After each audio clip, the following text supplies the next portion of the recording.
in this session, in this OS 9 session on my Logic/Pro Tools rig, I started to edit those kitchen sounds and try to make an interesting beat.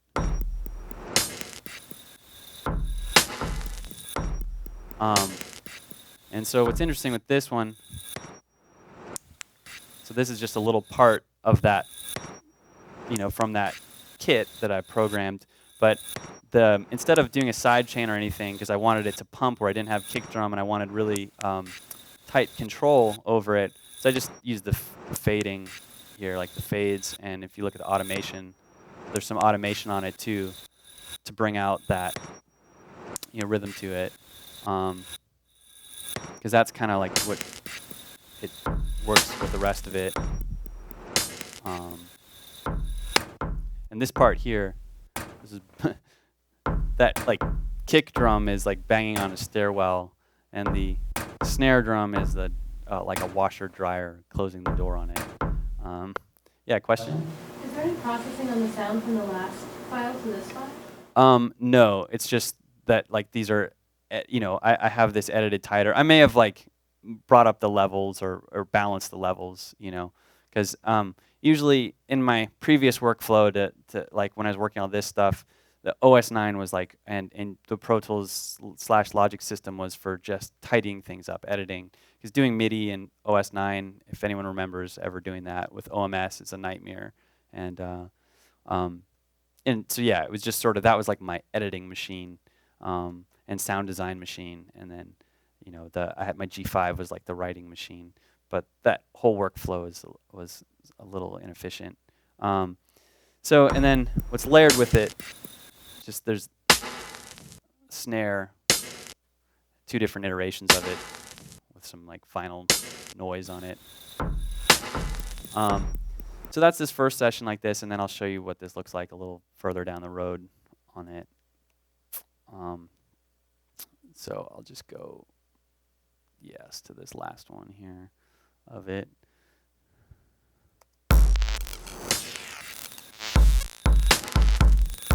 So this is where I'd kind of gone crazy with, it sort of develops to that.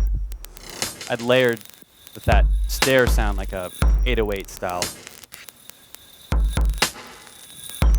And then some of these like little clicky sounds here, I did more sort of designing with them and tidying them up. So it's like, this started as one of those clicks from the kitchen, but you can see that in terms of the programming of this, I ended up copying and pasting this in here, and just sort of doing that like in the sample editor for the most part. Yeah, I just did a fade out, so you can see here like this envelope shape that's happening here. Like I would have highlighted this. Basically, this is an 8th note that's happening between here and here, and just these would have all been the same volume because it's all exactly the same hit. So just fade out, and so that's where most of this enveloping is happening on this, and then just cutting this up also more, and then the real crazy ones that are happening here. So that's just these sounds processed a little bit more. So what's cool about the audio, like the Pro Tools system, was that there's effects like that verify, which is like a tape stop and tape speeding up. So taking sounds like this that are just like clicks that don't really have a pitch and having them like do a tape stop where it lowers in pitch, you get all kinds of weirdness, especially if they have any effects on it, like a reverb or. So let's see if I probably have to unsolo this. And then what's happening there, those like boing, springy sounds that are speeding up, it's a delay that's being modulated. So the delay time is increasing and slowing down. And what I do that in, and I actually, so there's a wonderful plugin that's called, it's by the sound guy called SFX Machine. It's basically like a modular, a modular effects unit. And so I used to use this in OS 9, and then bought the upgrade again for OS 10. So I'll show you what that is. And I can show you actually the setting that I have. So okay, so here it is here. I have it already on this track.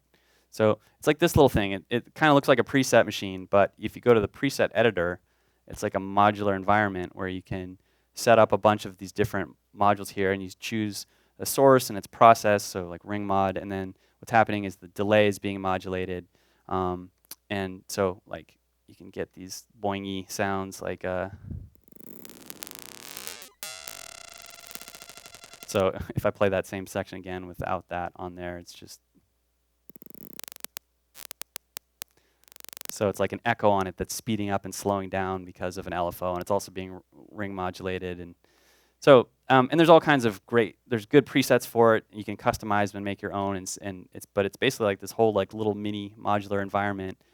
Also, the developer of it's really nice, like, because I bought this OS X version of it, and then I also wanted to use it in OS 9, like as before there was any of like the effects types. There was Premiere effects, like Adobe Premiere, so you could use those in Logic. So there's a version of this SFX machine that's like for Adobe Premiere. And so when I emailed the developer, he just like, he just sent it to me. He's like, you don't have to buy it. No one wants the Premiere version. So that was nice. Yeah. Is there some place that you go to find out about plugins? Is there a favorite site that you like to use? No, I mean, I think I troll the like normal like gear sluts and what's like Sonic. Well, Sonic Matter is the forum I look at for Logic a lot because that's like where all the Logic experts are. But not really. I just do searches for like look for do search for like spectral like audio units or something, spectral or FFT audio unit and free if I can, and just see what's available, because there's all kinds of people come up with stuff all the time. And but what's interesting is a lot of the sort of neat sound design plugins. I mean, other than like SFX Machine is a commercial one, but a lot of the sort of tweaky experimental ones are freeware, and sometimes they're not that user friendly, or they're kind of like one trick pony effects, like they do one thing, and and it takes a long time to kind of sort through all those different plugins and figure out like, oh, this one's good for this thing and this is good for that. So I don't know. And then if people recommend stuff, like that sort of thing. Yeah. Is there when you sit in the studio when you go to work, is there a certain amount of time you devote, for each time where I'm just going to experiment. I'm just going to experiment and try stuff out and break stuff for 2 hours or 4 hours? Yeah. I usually do it on whole separate days, even then, from music stuff, because like it's hard to switch gears, and I think to really like actually spending time to make new sounds, I can't even do it in a few hours. I don't think, like to make a more than just like a couple of sounds, like I sort of have to dedicate a day to it, and I don't do it as often anymore because like I don't have the time. And so what I will do is just set aside like, okay, today, like that. Like all those bass kits that I played you earlier, where I was like, I'm going to, I know this will be worth it. I'm going to spend the entire day just with my EMU and get results that will last me a whole year. And then, not mess with it for another year unless time permits, or, I don't know, someone hired me to do something with it. But so I try to, I'm not very good at switching gears between things. It takes me too long. So I try to separate things to different days. But inevitably, I don't know, time management is a challenge, and I think that I'm still working on that as well too. So, because sometimes I have to switch gears and work between things, and so, but I think having reasonable time frames, like 2 hours to do something, and then because I guess also imposing the deadline helps get things done. But so far, it's been dedicating days to things. Yes. I'm just curious. You work with BT, and he has some similar sounding glitchy things sometimes. Just wondering if he uses similar methods to get those. Yeah. So I mean, he does well. I mean, there's only so many different ways to do things too, in terms of like there's manual methods and there's automated. So it just depends which ones you use. So some of them I definitely learned from him in terms of like the manual method of doing things, and other ones were sort of like Cecilia was something that I sort of, when I was working with him, that I was exploring, and then we ended up using that on things. So there's a kind of a crossover in terms of that, and then there's constantly exploring new different things to do that. So I mean, and certainly when you work with someone, it's like and especially someone like BT, who's he's a very talented guy and has a lot of interesting thoughts on things. So it's like I learned a ton from him, and it was definitely an influence. And you know, and then it's also it's like you sort of simultaneously explore stuff. You're like, because you're both like, okay, let's what can we do to step up these like glitchy sounds, and it's like you go on different searches for different things, but some of it was the process of figuring stuff out. We figured out together, and then some of it he just straight showed me, and I use because I like it, and other stuff were things that I sort of figured out that he's incorporated as well. So it sort of it worked like that. So with this one, let's see. I think that's pretty much it in terms of these crazy noises. And there's some other aspects in this too. Oh wow, that's a little insane. There's a sound of like that I made in a reactor that kind of it reminded me of like a swing, like the metal of like a swing back and forth. But it just was, I don't know. It's some spectral thing. I don't even remember what it was. But I just like that in the background. It's just sort of subtle in there that gives it a certain feeling. So. And tried exploring different patterns and stuff, but even though in the song I don't think there's too many different beat patterns that happen. So let's see. Okay, now I have to go. Yes.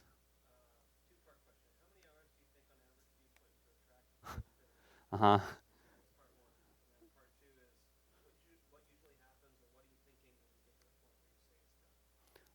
Okay, so the number of hours, it's way too many. I don't know. Like it's too long, but like months often. I think the shortest track that we ever did was Transgenic, and that was maybe 2 weeks.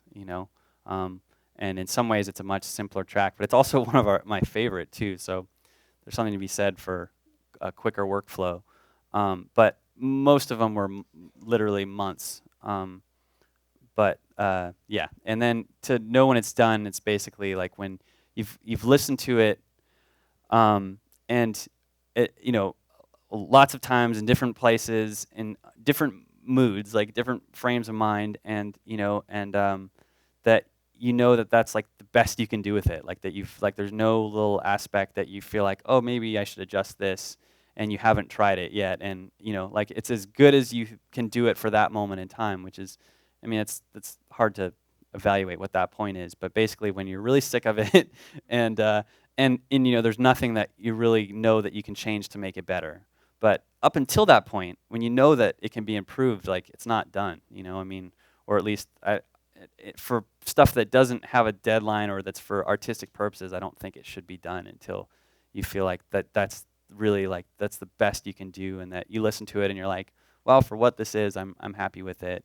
And obviously, when you look back in retrospect at things, you're not always going to feel satisfied with things because you've since improved, and it's always hard to look back and go, oh, wow, okay, my mix on this is bad, or like these sounds are kind of cheese. But that's the process of growing. And there's other things you look back at and then you're like, wow, that was really good, And so it's I think for any producer, and they probably experience that of like some stuff you're like, yeah, this is good, and other stuff you listen back to where you're like, I used to think that was good, and now I'm not so sure. So let's see. Uh-huh.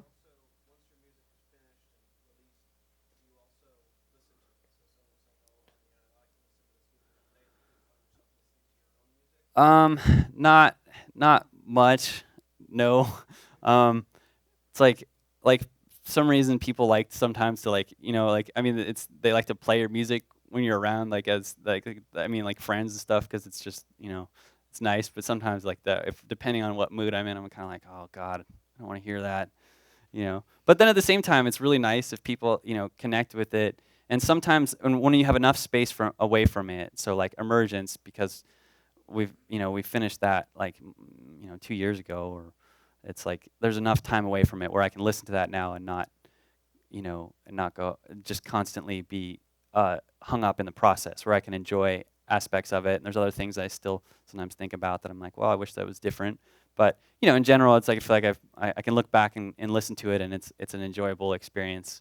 But I feel like that I definitely needed space from that. So for like when it was done, I didn't want to hear it, for a long time. And even when we got the mastering and the sort of reference mixes, I felt like I was too close to it to even, properly judge like how those sounded. Even though I had to, and because there's a couple tweaks that needed to happen, but yeah, it was it took a little time away from it to be able to listen to it. Yes. You mentioned like setting the keys on your controller to be chromatically correct earlier. Does that mean like finding a scale or a node and then just making the white keys only play those notes? So on the controller, what I was talking about earlier was just so the keys are all. I'm not doing anything to like just so in the programming of a sample instrument, the notes aren't necessarily chromatic. Like I'll just so like I might not map something that's a C to a C, or I might map a whole chord to it. Just like sort of like how you'd map like drums or one shots that aren't related. Like where it does the mapping doesn't matter in terms of the order. But what I'll do is sometimes if something that's like melodic or harmonic, is make sure that it's related to everything else. So try to mess around with like in its the patch layout, like the tuning of whatever zone that the sample's in, to adjust its tuning so that it works key-wise with everything else. So that basically, yeah, it doesn't really relate to what note I'm playing, but they all kind of work together, and they're all in one key, more or less, or related keys, yeah. So I'll show you this session here where with Lies we start to bring in a different bass part here. Synth bass part. So let's see. When you walked away, it was the saddest day. So this whole bit here. And so this was started to change the feel of it, and I kind of liked it with that slower beat that I'd figured out in OS 9. And this is where I feel like it started to go in the direction that it ends up being, was when I figured out this bass part for just this portion. Like I didn't quite hit it on the mark with this session here.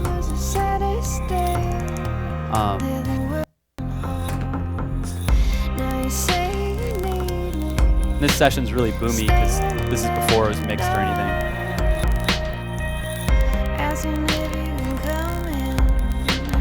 And I had this whole hip-hop snare idea here that definitely went away later. It's funny to hear that in here because like I'd forgotten about that. But you gotta try the ideas. It's like hip-hop abs. So that didn't end up going very far after this session.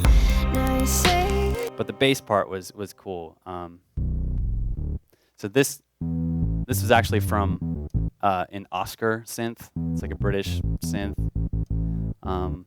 that I had the fortune to borrow and multi-sample. Yeah, that's sort of like what's happening in this session. That's progress from the previous. And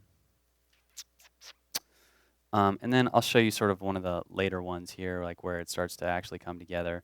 Again, part of this doesn't exactly load because I don't have all the same plugins and things.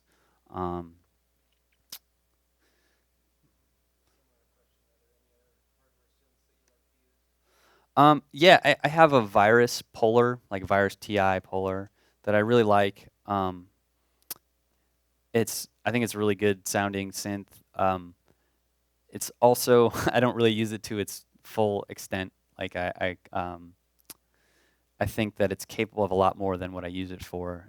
Partly because I've gotten bogged down in its presets. It has way too many, and I started to create my own bank with it. But then I always get sidetracked, like with the literally thousands of presets that it has, because I have this compulsion to at least explore through all of them.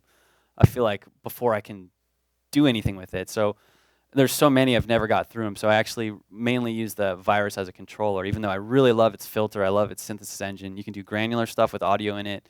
It's just I haven't gotten around to taking full advantage of it. But that's one of those things that's on my to-do list because I think it's a wonderful sounding synth, and I love the filters on it, and it's I want to put it, take advantage of because it's there.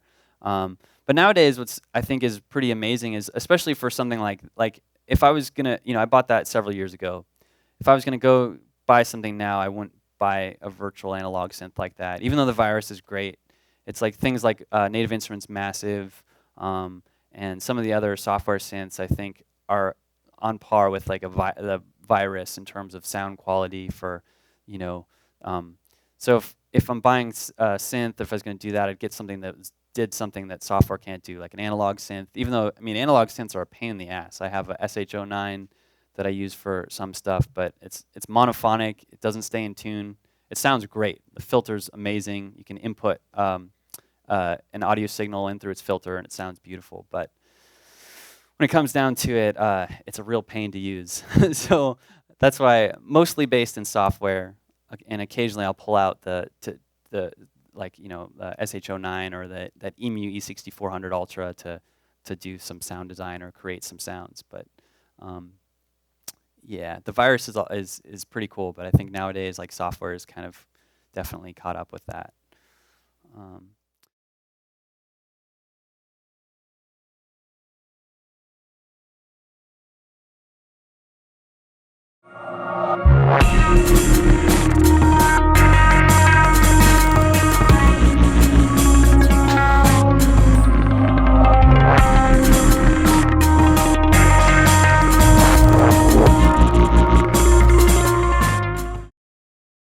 So this is sort of what the whole track looks like laid out. So with the different elements in there, those guitars from the original, the new drums, and then the one thing that's sort of interesting in the middle, in the background here. Let's see if this will play. Okay.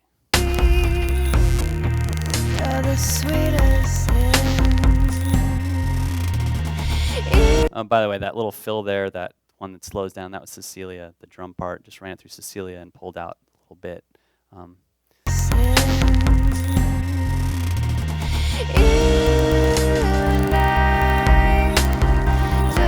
there's these it's not this part. Oh, I think I know what's happening here. I'm not hearing what I'm seeing, so. Oh, no, that's right. Let me take a look at my mixer here. There's a background part that I'd like to show you that's Amelia's vocals that are sort of stretched out and sound really nice. Where's bus 5? Oh, here it is. Oh, it's muted. That's why. Okay. I'm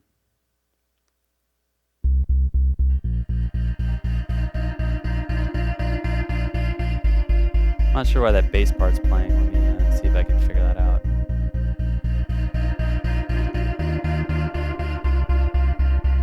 Oh, it's because this is solo. There we go. Solo safe. So this vocal part here, this is Amelia's vocals, and it's just run. I have these busts to this reverb here. And then to this auto filter, which is what's chopping that up, because it's an LFO that's on the filter here. This is just built into Logic. So let me go back to that sound. I just lost it there. Okay.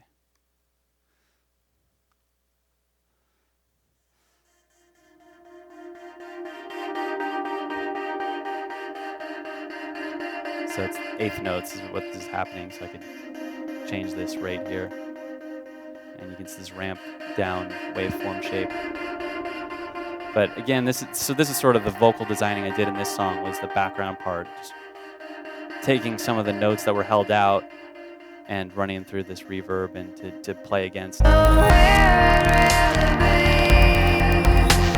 I have the volume of that automated, so it swells up at certain moments when she finishes phrases. And I think it sort of blends nicely with the rest of it to give it, you know, the mood that it has and everything. Then let me move forward. So that's Lies, unless there's any more questions about it or vocal processing or anything. And then what I'd like to do is talk about, recently did a remix for Hybrid of their song Can You Hear Me? And I'll show you that for a little bit, and then we'll get Lawrence up here to talk about the business end of things as well. So yeah, I guess I'll move forward unless there's any more questions. Okay. Let's see if my computer can still handle all this. So first what I'll do is I'll play you Hybrid's version of Can You Hear Me? Because and I'll sort of show, because I took sort of a different route in terms of the approach. So, but you can get an idea with what I was working with, and then I'll show you sort of what I did. And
So anyway, you get the idea with what. So that's what they sent to me, and so I was like, wow, that's really cool, and like kind of was like, all right, I don't, I can't really go in that direction because they do that already so well. So, but this is the email that it's like you always want to get. That was nice. And it was like. It's like, hey, Brain, so how are you? Thanks for the links to your glitchy online tutorial. Very good stuff indeed. And then, asking if like the next 3 or 4 weeks would be available for remix. And I was like, yes. So, and then in later correspondences there, because I asked them like, well, what sort of thing do you want? They were like, well, do your sort of like glitchy and baseline thing. And, which was cool because I felt, very excited, but then because Hybrid was one of my favorite groups, so you've listened to them for a long time, and so I was like, okay, this is great. But at the same time, I'm kind of like, well, I can't, it's hard to know how to approach a remix. Like, do you want to do something that's like similar, like in the genre of what they do, or do I just? And so they sort of reassured me of kind of just do what I do. And then they mentioned that they would wanted to try something with like less vocals in it, because theirs has the female vocals and the male vocals, and it's all sort of throughout. And so for their remixes, and they've done some of their own remixes on things too. They'd mentioned that maybe to, not have any vocals for the second half. So I'll show you sort of what I did with that.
So it took like kind of a different approach because I mean, like I didn't want to step on what they're doing, that sort of thing.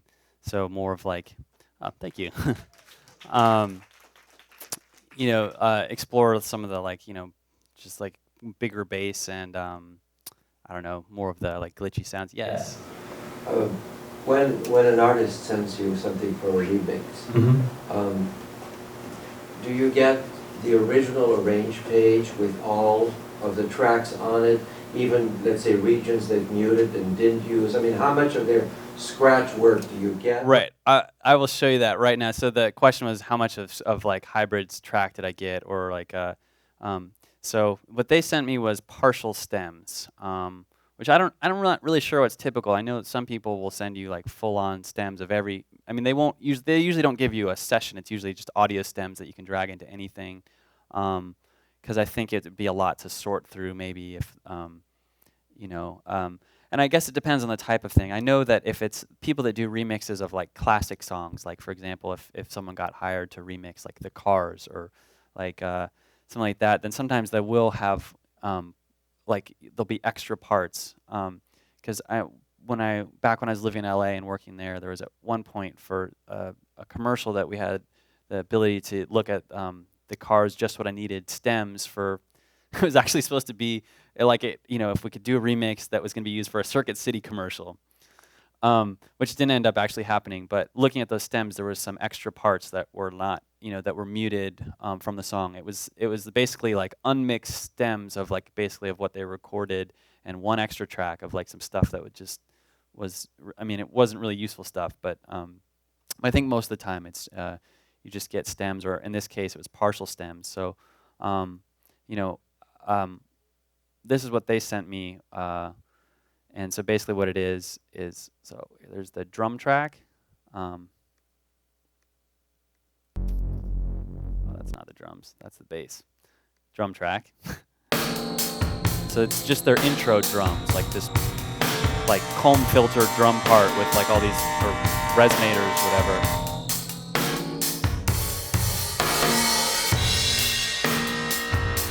They sent me this, and then I was hoping they'd send me their main like breakbeat part because the drums sound so nice in that, but they didn't. So and which is fine because like I it's like I probably couldn't necessarily do anything better with it. And so I kind of like being this reinforced the idea of going in a different direction. So, but then what they did send me also was so then there's their bass track, like their different synth bass parts, and I've always admired Hybrid for, I think they have wonderful bass sounds, and so it kind of builds over the course of the track.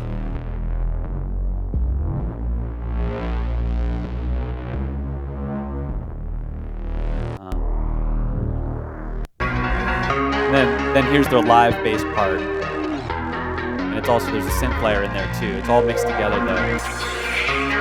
We're just listening to one stem right now.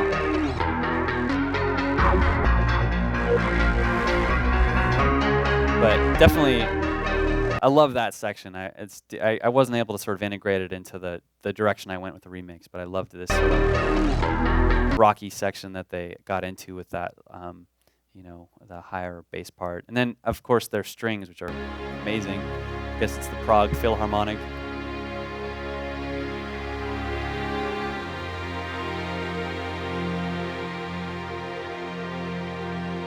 And there's so many nice moments in this.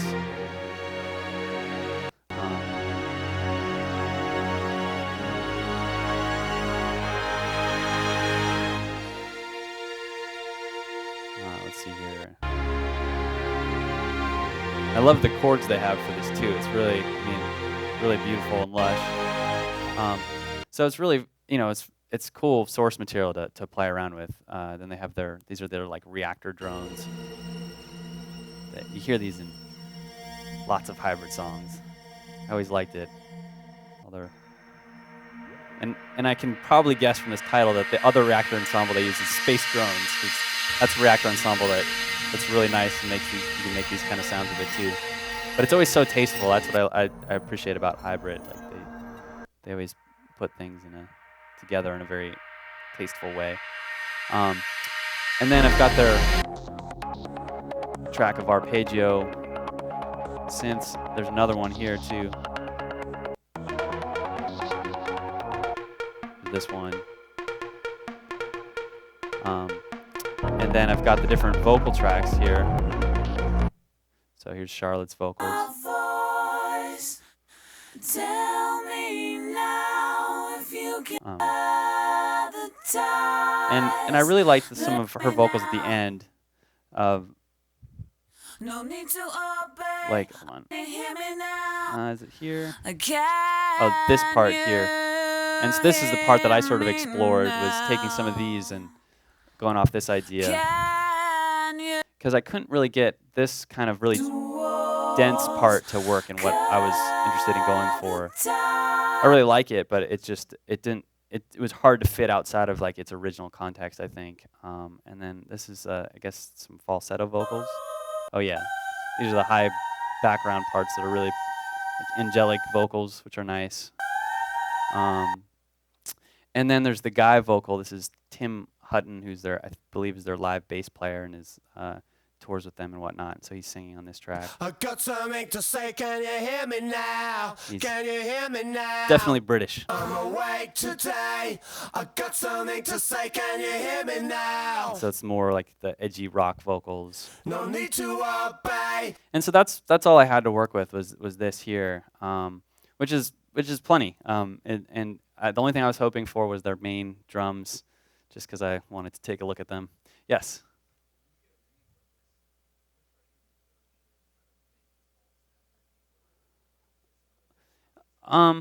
Yeah, well, I felt definitely pressure. At first, before they indicated that they didn't want lots of vocals, I felt a lot of pressure to make all the vocals work. And that was challenging because there's so much vocals in it, and there's different vocals. There's female, there's male, a lot of different parts. So it was like complicated to make that work in a new way. Because usually with a remix, you either have to kind of strip things down. I mean, even though the remix is really busy now listening to it again, but in some ways it's stripped down, like a lot of the parts are stripped out. Whoa, sorry, that's loud. So yeah, it's, it was hard to make all the vocals work. So I did feel some pressure from that. But then when, I sent them my first draft of it, and they're like, oh, you don't have to use all these vocals in here. Because I think they could tell maybe it was a little bit forced. And they're like, suggested, like, don't have any vocals come until halfway. And I was like, okay, that I can do. I just didn't want to like offend them and be like, oh, like that they'd think that, oh, I don't like the vocals or something, and didn't want them in there or something like that. So, but yeah, the rest of the stems, I mean, I really didn't use much from it. I used the vocals, I used the strings, and that was it. I didn't end up using any of the rest of it. So it was kind of nice because I got to sort of build a track. And I'll show you a little bit of that, like can kind of peek through that process.